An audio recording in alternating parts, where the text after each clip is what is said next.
In this tutorial, we will show you how to activate your exterior lights on your 880 Sundance hot tub.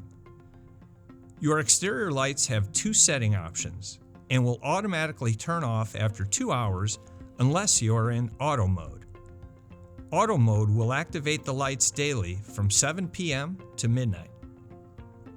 To turn on the exterior lights, tap the light menu to enter the light submenu. To turn the exterior lights on, tap the exterior light button once. Press it again and you will activate the auto mode. Press it one more time to turn the lights off. You are now ready to set the scene with your 880 Sundance exterior lights. For more helpful tips, be sure to check out our other Sundance Spot tutorials from The Great Escape. See you next time.